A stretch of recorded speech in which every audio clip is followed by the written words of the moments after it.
Hello friends, आपका स्वागत है हमारे चैनल में।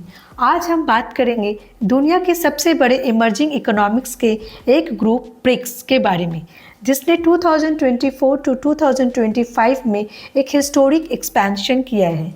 इस एक्सपेंशन के बाद ब्रिक्स सिर्फ एक इकोनॉमिक क्लब नहीं रहा, बल्कि दुनिया की पावर बैलेंस को बदलने वाला एक बहुत बड़ा ग्लोबल फोर्स बन रहा है। तो चलिए जानते हैं कैसे यह ब्रिक्स अपने आप को एक ग्लोबल सुपर पावर की तरह एस्टैब्लिश कर रहा है।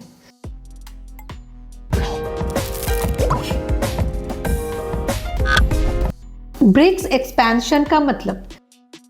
सबसे पहले जिनको ब्रिक्स का मतलब नहीं पता, उनके लिए ब्रिक्स यानी ब्राज़ील, रशिया, इंडिया, चाइना और साउथ अफ्रीका, ये 5 बड़े इमर्जिंग इकोनॉमिक्स हैं जो साथ मिलकर अपनी ग्लोबल इकोनॉमिक और पॉलिटिकल ताकत बढ़ा रहे हैं।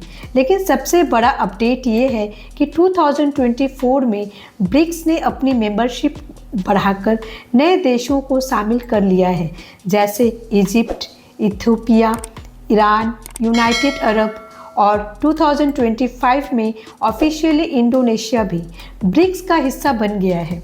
इस एक्सपेंशन ने ब्रिक्स के डेमोग्राफिक फुटप्रिंट को लगभग 47% से 49.5% तक बढ़ा दिया है और ग्लोबल जीडीपी में इसका हिस्सा 40 to 41% तक पहुंच चुका है। मतलब दुनिया की आधे से ज़्यादा आबादी और 1/4 ग्लोबल इकोनॉमी अब ब्रिक्स के अंडर आ गई है।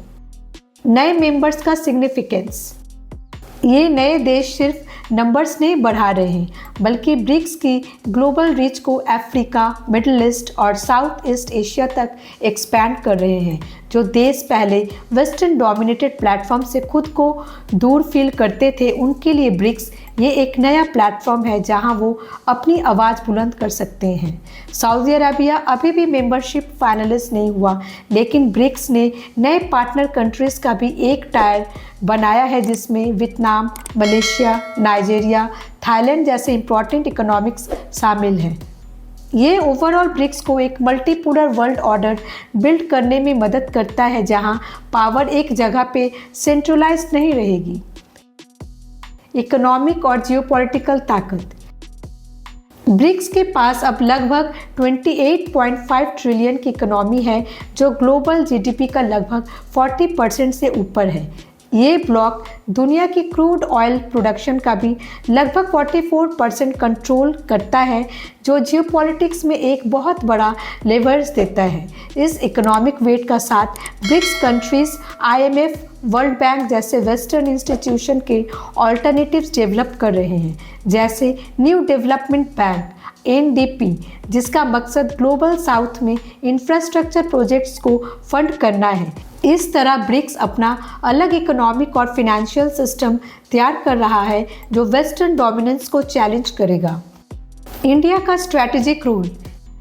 इंडिया ब्रिक्स के अंदर एक की प्लेयर है। वो न सिर्फ अपनी इकोनॉमी बढ़ा रहा है, बल्कि ग्लोबल साउथ की लीडरशिप में अपना रोल मजबूत कर रहा है। 2025 के रियो डी जेनेरियो समिट में इंडिया ने अपनी पार्टनरशिप्स को आगे बढ़ाया है और कई इंफ्रास्ट्रक्चर और सस्टेनेबल डेवलपमेंट प्रोजेक्ट्स में NDB से फंडिंग हासिल की है। इंडिया ब्रिक्स को एक ऐसी प्लेटफॉर्म के रूप में देखता है जहां इमर्जिंग इकोनॉमिक्स अपने इकोनॉमिक इंटरेस्ट को आपस में अलाइन कर सकती है, बिना वेस्टर्न प्रेशर के। लेकिन इंडिया ब्रिक्स के अंदर जियोपॉलिटिकल टेंशन को हैंडल कर रहा है, जैसे चाइना के साथ बॉर्डर डिस्प्यूट्स, ताकि ग्रुप की यूनिटी बरकरार रहे। फ्यूचर का विजन और चैलेंजेस। ब्रिक्स के इस मासिव एक्सपेंशन और स्ट्रैटेजिक मूव से लगता है कि यह ब्लॉक एक ग्लोबल सुपर पावर बनने की राह पर है, लेकिन चैलेंजेस भी हैं। अलग अलग देशों की राजनीतिक सोच, डिसीजन मेकिंग प्रोसेस में कॉम्प्लेक्सिटी और लीडरशिप के टसल। फिर भी ब्रिक्स के यह ग्रोथ एक क्लियर मैसेज देती है कि इंटरनेशनल पावर अब मल्टीपोलर हो रहा है, जिसमें ग्लोबल साउथ के देशों का भी स्ट्रॉन्ग रोल होगा। आने वाले सालों में ब्रिक्स की पोजीशन और भी मजबूत होने की संभावना है। देखा जाए तो ब्रिक्स के रिसेंट एक्सपेंशन ने दुनिया के ग्लोबल पावर बैलेंस को शेक कर दिया है।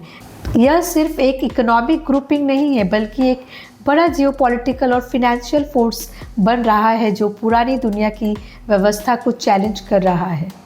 आपको क्या लगता है, क्या ब्रिक्स सच में दुनिया का अगला सुपर पावर बनेगा और इसका ग्लोबल पॉलिटिक्स पर क्या असर पड़ेगा? अपने थॉट्स कमेंट में ज़रूर बताएं। वीडियो इन्फॉर्मेटिव लगा तो लाइक करें, शेयर करें और जियोपॉलिटिक्स के ऐसे ही डिटेल ब्रेकडाउन्स के लिए चैनल को सब्सक्राइब करना ना भूलें। मिलते हैं नेक्स्ट वीडियो में। Thanks for watching.